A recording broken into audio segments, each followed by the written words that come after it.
Gimana nih main film horor yang keberapa lagi? Terus boleh ceritain nggak karakternya apa? Boleh spill sedikit. Gimana sorry Ini main film horor keberapa dan karakternya seperti apa sih? Boleh ceritain? ini main film horor pertama Feli. Terus kalau soal karakternya Farah sendiri tuh dia seorang santriwati.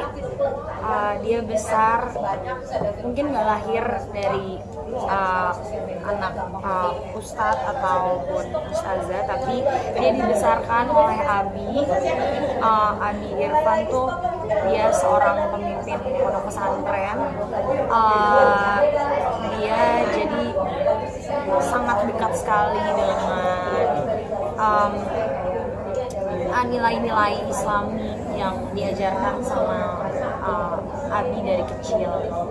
Terus Farah sendiri orangnya dia kalau mau sesuatu tuh harus kejadian. Dia sangat ambisius. Terus dia orangnya cukup keras kepala.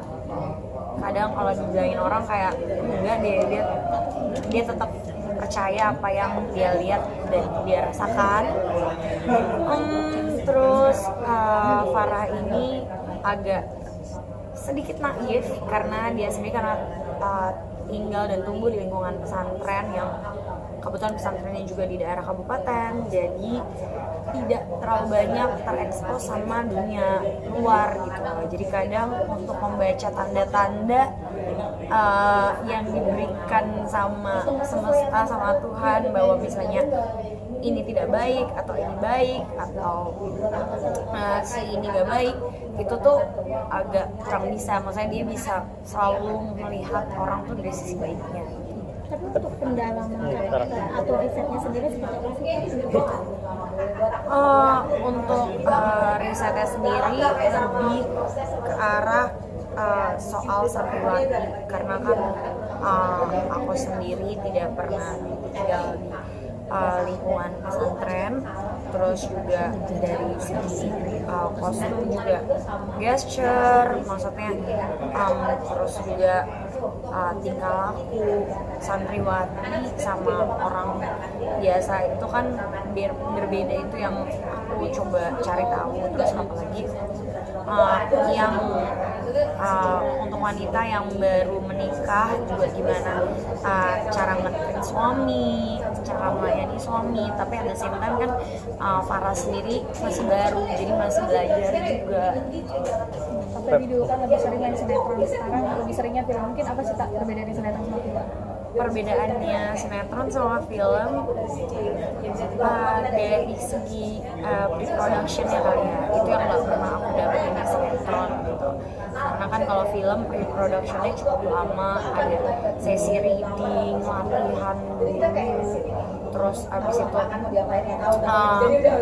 apalagi pokoknya banyak banget latihan-latihan dan pendalaman karakternya yang kita lakukan sebelum syuting. Jadi begitu udah syuting di depan kamera tuh udah tinggal melakukan adegan, ibaratnya kayak udah hafal di luar kepala. Tapi kalau sinetron kan karena waktunya juga nggak banyak, tayang setiap hari, jadi kita nggak punya waktu untuk proses pre-production. Jadi itu sih yang aku nggak dapetin di sana.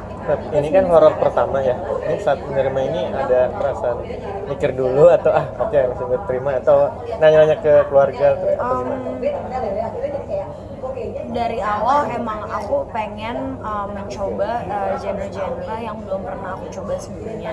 Kalau kayak drama, romcom, itu aku udah punya cukup banyak pengalaman lah ibaratnya, baik di film dan juga di sinetron gitu.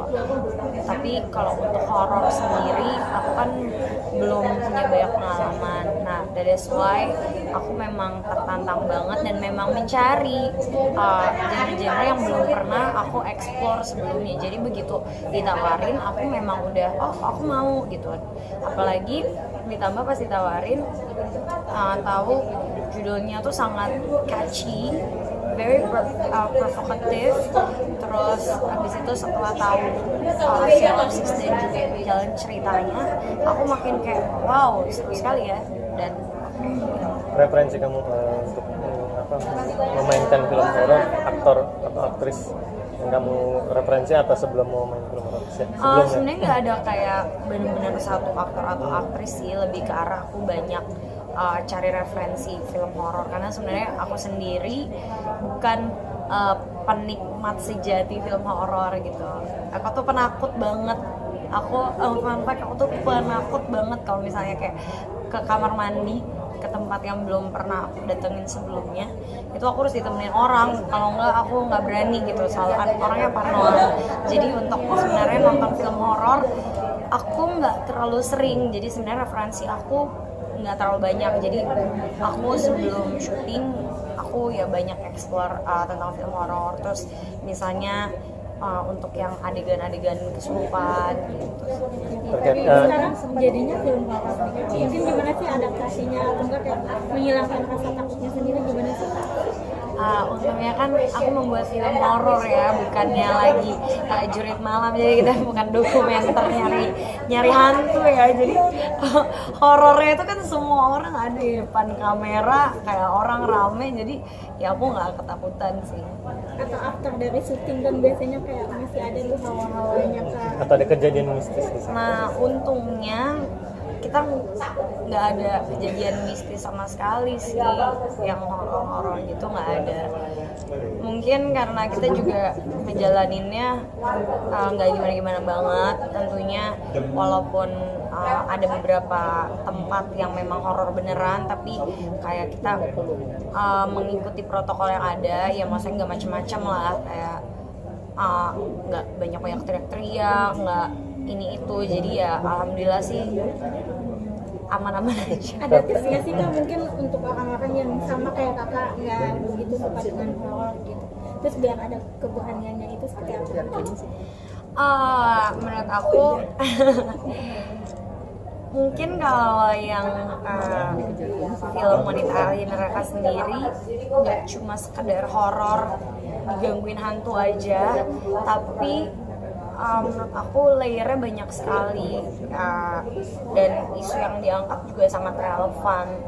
Jadi nggak cuma datang terus dikagetin wah hantu, tapi beneran kita jadi banyak belajar juga dari film Wanita Ahli Neraka sendiri. Salah satunya adalah ya gimana gambaran pernikahan jika kita bertemu dengan pasangan yang salah, terus habis itu bagaimana sih sebenarnya menjadi istri yang benar, istri yang bisa akhirnya mendapatkan surga melalui jalan pernikahan seperti apa. Terus juga banyak dari sisi keluarganya, sisi sisterhoodnya, dan yang paling penting ya maksudnya dari sisi religi